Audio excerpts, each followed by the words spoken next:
Watching the NBA game on ESPN, they cut to the crowd. My girlfriend was on the kiss cam, kissing another man on the Jumbotron. I wasn't even supposed to watch the game that night. My plan had been simple. Finish up a late project at work, grab a six-pack, and call it an early one. But my buddy Jared wouldn't stop texting me. Dude, come out. Bar's packed. Game's on the big screen.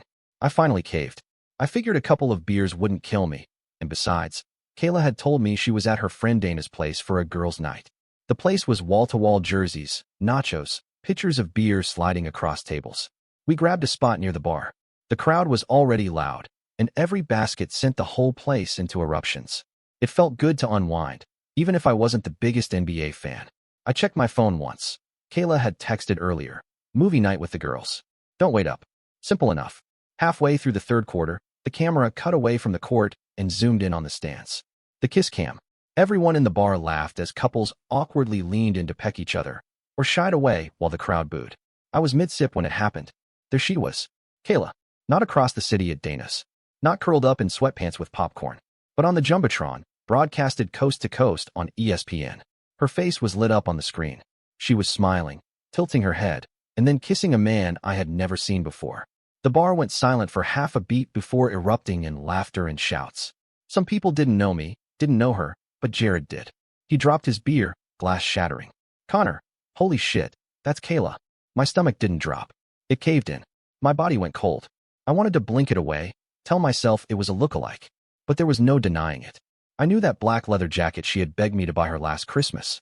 I knew that dimple when she smiled. I knew the way she held herself. That was Kayla. And she wasn't kissing me. Phone shot up. Strangers recorded the TV screens. I caught a guy in the corner smirking as he texted. Yo, girl just got caught on kiss cam. Jared put a hand on my shoulder, muttering, don't lose it, man. But I couldn't move. Couldn't breathe. The whole world had just seen what I wasn't supposed to. The camera lingered. The guy she was with leaned in again, a little too comfortably, like they had done this before. The announcers chuckled. The crowd at the arena roared, and then it cut back to the game. But for me, it didn't cut away. The air in the bar thickened, pressing against me. Jared kept whispering something about leaving, but I couldn't hear him. My phone buzzed. Notifications stacked one after another. Friends from across town, co-workers, even my cousin. Bro, isn't that Kayla? WTF, dude. I swear I just saw your girl on ESPN. Turn on the game right now. I stumbled outside, cold air slapping my face. My hands shook as I called her. Straight to voicemail. Again. Voicemail. Again. Nothing. I texted, where are you? No response. For 20 minutes, I paced outside the bar, calling until my battery drained to red. I knew she wasn't with Dana. I knew exactly where she was. But how do you process seeing it on a national broadcast, surrounded by strangers who laughed at your humiliation? I drove home on autopilot, headlights blurring into streaks. I half expected her to be there, to storm in and confront her face to face. But the apartment was dark. Her coat was gone. Shoes gone. Purse gone. I sat on the couch, staring at the muted game highlights still flashing on TV. And then my phone buzzed again. Not from Kayla. It was a DM on Instagram. The profile was private, a blurry photo of some woman I didn't recognize. The message read, you don't know me, but you should know who your girl is sitting with. I froze. Before I could reply, another message followed. She's been seeing him for weeks. Don't trust what she tells you. I'll explain. That was the moment everything shifted. The humiliation had already cut me open, but now there was something darker. This wasn't just a random kiss on a kiss cam. This was bigger, deliberate, and suddenly someone else out there knew more about my girlfriend than I did. I typed back one word. Who? The typing dots appeared instantly. His name is Ryan. He's not who you think he is. Meet me tomorrow. I'll show you everything. I sat there with the glow of the phone burning into my hand, the echoes of the crowd still roaring in my ears. My girlfriend had just kissed another man on national television, and now a stranger was telling me she'd been living a double life. Part of me wanted to smash the phone. Another part wanted to crawl into bed and forget. But the last part, the part that was louder than everything, wanted to know the truth, no matter how ugly it got. And for the first time in my life, I was afraid the truth wasn't just going to ruin my relationship. It was going to drag me into something I couldn't get out of. I didn't sleep that night. I don't think I even blinked. I just sat on the couch with the TV muted, the game rerun looping in the background.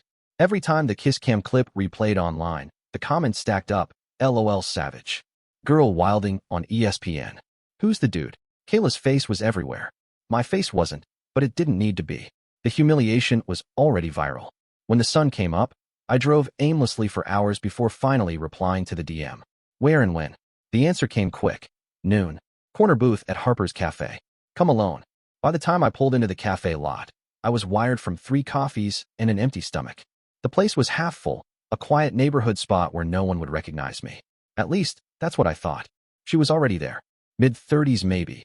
Dark hair pulled into a messy bun. Oversized sunglasses even though we were inside. She looked like someone who hadn't slept in days either. When I walked over, she slid a manila folder across the table before I even sat down. Connor, she asked. Yeah, you're Leah? She nodded, lowering the glasses. Her eyes were sharp, studying me like she wasn't sure if I was friend or enemy. I opened the folder. Photos. Kayla with the same man from the kiss cam. Except these weren't taken in the middle of a stadium. They were at restaurants, outside his condo, walking into a hotel lobby. Different days, different outfits. This wasn't a fling. This was a routine. Leah leaned in. That's Ryan. He's my ex. We broke up 2 months ago. He told me he was done with me because of his job, said it was too much stress. But then I see her with him, acting like his girlfriend in public. I flipped through the photos, my chest tightening. So you've been following them? Her mouth curved into something that wasn't quite a smile. You could say I've been keeping tabs. Ryan thinks he's slick, but he's not. He's a sports agent, connected to a lot of players in this city. He moves around like he owns it. But lately, she hesitated, lowering her voice. Lately he's been in over his head. Gambling, debts, people watching him. I think Kayla got pulled into it. I don't know if she's stupid or greedy, but either way, she's with him now. The word gambling snapped me out of the fog. Wait, what do you mean people watching him? Leah checked her phone, scanned the cafe, then leaned closer. I've seen him meeting with guys who aren't just business partners. The kind who don't shake hands. The kind who make threats. I don't know if Kayla even knows what she's walking into. Or maybe she does, and she likes the money. But either way, she's not just cheating on you. She's part of something that's going to blow up. I sat back, staring at the photos. Kayla laughing in his car. Kayla holding his hand at dinner. Kayla wearing the same leather jacket I bought her, only this time wrapped around another man's arm. How do I know you're not just trying to mess with me? I asked. Leah reached into her bag and slid her phone across the table. Check the timestamp. Last night, after the kiss cam. The screen showed Kayla and Ryan walking out of the arena tunnel, his hand low on her back. Kayla glancing around nervously, like she knew cameras might be near. I couldn't argue with that. Leah's voice softened, but it wasn't sympathy. It was anger she'd sharpened into something useful. You want to know the worst part? That man ruins everyone around him. He used me. Now he's using her. And if she doesn't get out, she's going down with him. Which means you'll get dragged down too, if you stick around. I didn't want to admit it, but she was right. The logical part of me screamed to walk away. To block Kayla, pack up her things, and move on. But humiliation is gasoline. And when the whole country has seen your girlfriend kiss another man on national TV, you don't just walk away. You burn it all down. What do you want out of this? I asked her. Leah sipped her coffee slowly. The truth. And maybe a little payback. He thinks he can toss me aside like garbage and replace me with someone shiny. I want him exposed. But we need to be careful. He has money, connections. If we come at him head on, we'll lose. The detective part of my brain, the one I didn't even know I had, started kicking in. So we dig. Quietly. Find out what he's hiding. Use it. Leah's lips curved into that half smile again. Exactly. We agreed to meet again later in the week, after she gathered more. She walked out first, leaving me with the folder. I sat there staring at the photos, the noise of the cafe buzzing around me. People laughed, clinked coffee cups, scrolled their phones. No one had any idea that my world had detonated on live television less than 12 hours ago. When I got back to my car, my phone buzzed again. This time it was Kayla. Hey babe, I'm at Dana's. Sleepover was fun. How's your night? I stared at the message until my vision blurred.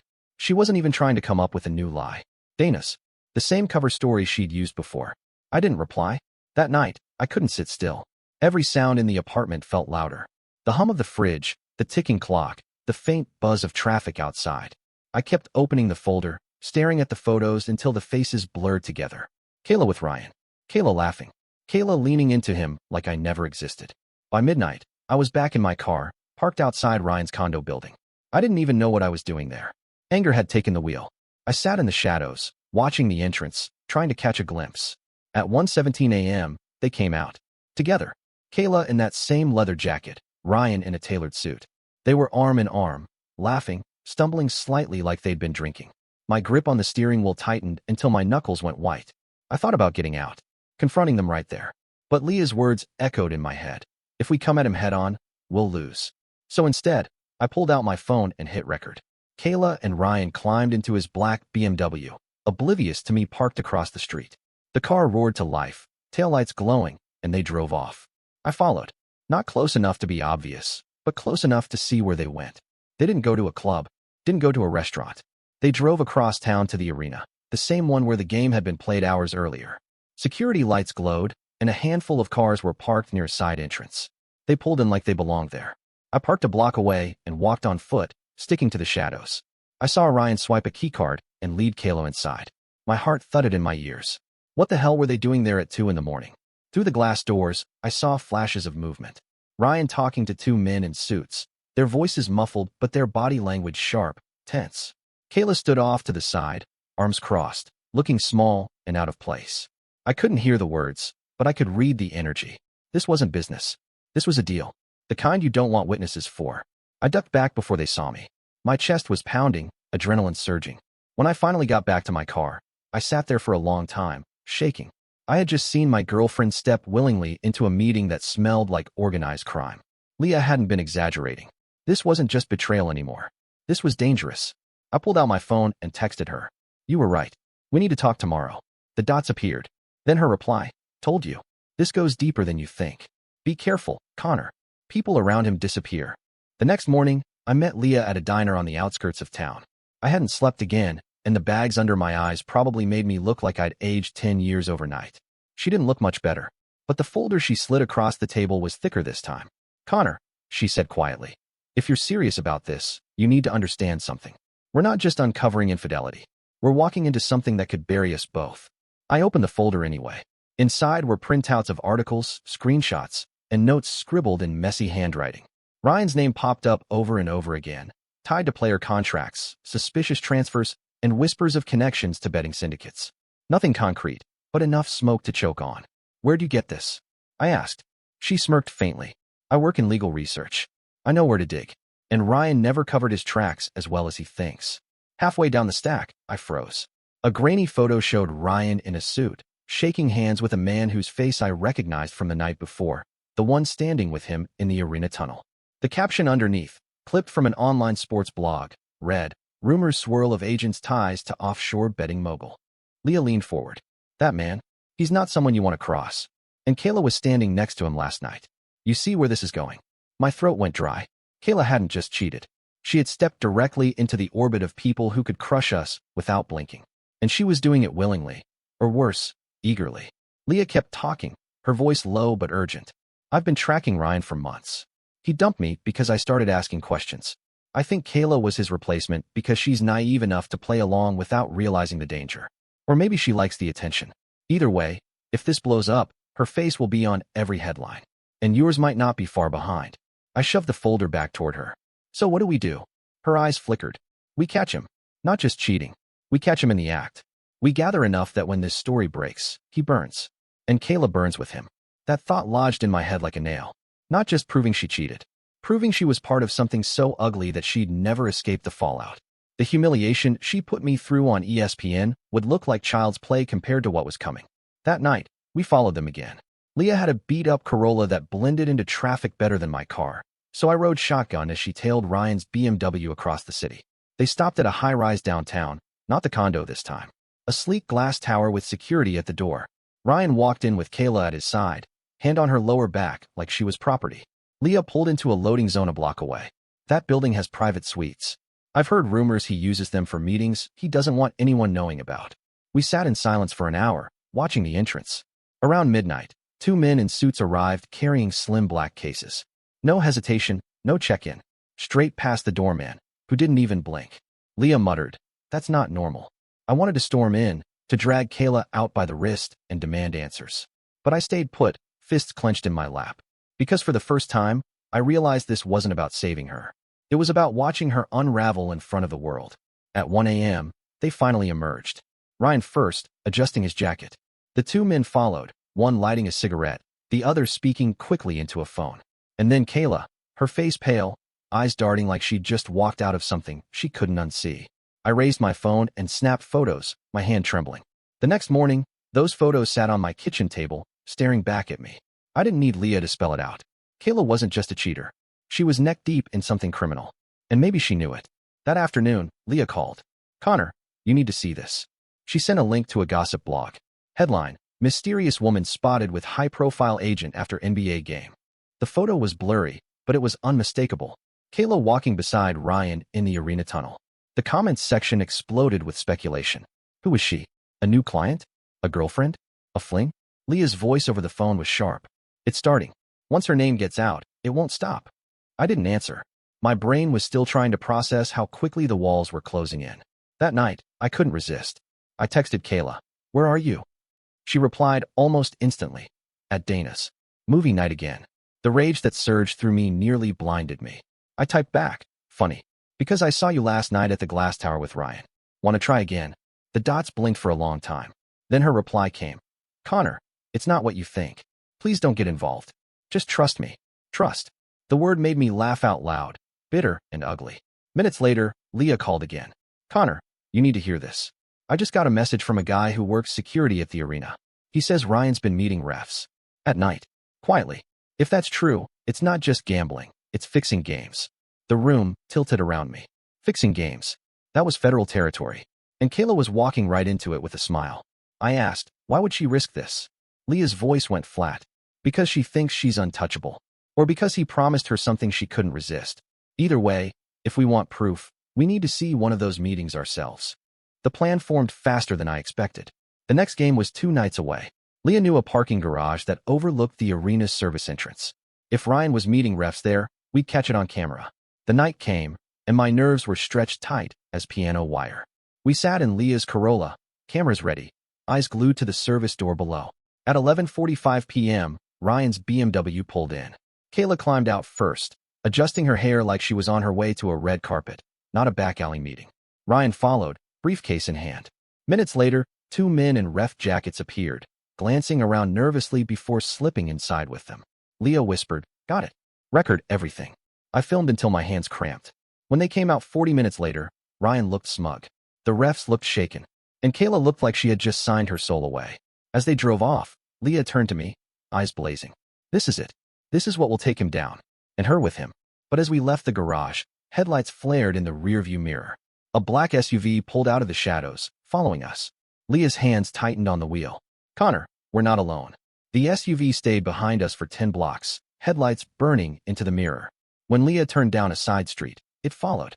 When she sped up, it did too. My pulse thundered. "Keep driving. Don't stop." We finally cut through an alley and pulled into a crowded gas station, blending into the cars at the pumps. The SUV slowed at the corner, paused, then disappeared into the night. We sat in silence, breathing hard. Leah whispered, "They know. Ryan knows someone's watching him." I stared at the footage on my phone, Kayla's face frozen in the glow of the screen. She wasn't just betraying me anymore. She was betraying herself, her future, everything. And now the danger was no longer just hers. It was mine too.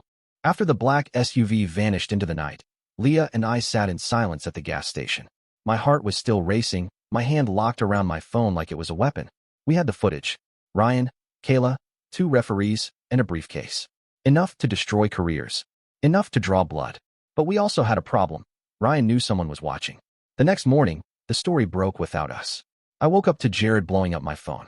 "Dude, turn on ESPN right now." I stumbled to the TV, flipped it on, and there it was, a breaking news cheering stretching across the screen. NBA launches investigation into potential game-fixing allegations. The anchor's voice was steady, but the words hit like punches. A high-profile agent was under scrutiny for alleged connections to gambling syndicates. Unnamed sources suggested referees were compromised. They didn't say Ryan's name outright, but the accompanying footage did. It was my footage, the same video I'd shot from the parking garage, now plastered on national television. The camera angle was grainy, but you could see Ryan's face clearly. And Kayla's too, stepping out of the BMW in her leather jacket, her smile tight, her eyes darting. I froze. My stomach twisted. How the hell had they gotten the footage? I called Leah immediately. She picked up, her voice sharp. "Connor, don't say anything on the phone. They must have hacked me. Or someone tailed us harder than we thought. The video's out." I paced my living room, the TV shouting behind me. Kayla's name wasn't in the report yet, but it was only a matter of time. Every armchair detective online was already rewinding the clip, zooming in, speculating. Twitter lit up. "Who's the woman with him? Agent Ryan's side chick." That girl was on the kiss cam 2 nights ago. It spread like wildfire. The kiss cam clip resurfaced, spliced side by side with the parking garage footage.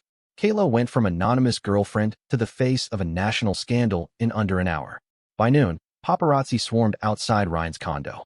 Cameras flashed as he stormed out, shoving microphones away.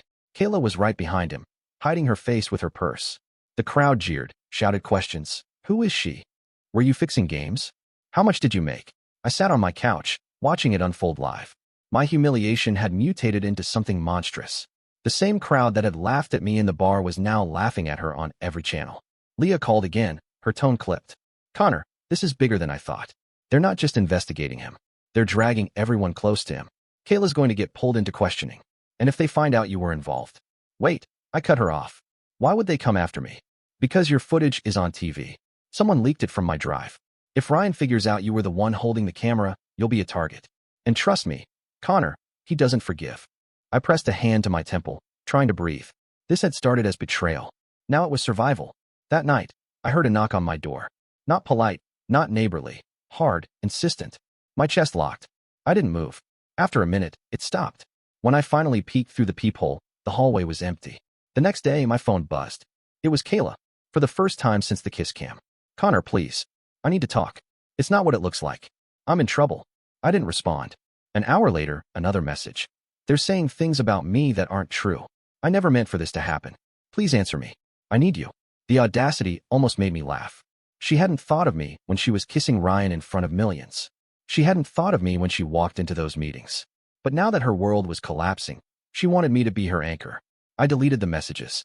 By evening, her name was everywhere. Reporters had dug up her Instagram, plastered her photos across articles. Who is Kayla, the mystery woman tied to scandal? Old selfies of us together resurfaced, strangers dissecting our relationship like vultures. My inbox flooded with friend requests, journalists asking for statements, trolls calling me every name in the book. Jared showed up at my place with beers, shaking his head. Man, you're living in a soap opera. Except it's real. I wanted to tell him it felt like a nightmare. But nightmares end when you wake up. This was just beginning. 2 nights later, Leah and I met again. She looked rattled, phone buzzing nonstop. Ryan's lawyers are everywhere. They're trying to spin it, say it was all fabricated. But the refs are already talking. They're cutting deals with investigators. He's cornered. And Kayla? I asked. Leah's eyes flickered. She's collateral. She doesn't have money, doesn't have power. They'll squeeze her until she breaks. A twisted part of me almost felt sorry for her. Almost. Then Leah dropped the bomb. Connor, I think they know we're the source. One of Ryan's guys has been sniffing around my building. You need to lay low. My chest tightened. So what now? She leaned in. Now we let it play out. Ryan's empire is collapsing. Kayla's going down with him. We stay quiet and survive the fallout. But staying quiet was impossible. The next morning, my phone rang again. Kayla. This time, a voicemail. Her voice cracked, frantic. Connor, please, I know you hate me. But you don't understand. Ryan isn't who you think he is. He's dangerous. He's dragging me into things I can't get out of. They're watching me. Please. I don't have anyone else. I replayed it 3 times, each word sinking like a stone. For months, she had lied to my face. And now she wanted me to save her from the fire she'd lit. I didn't call back. That afternoon, ESPN cut to live footage. Ryan being escorted in handcuffs into a federal building. Reporters screamed questions. Flashes blinded him. But the smirk on his face didn't break.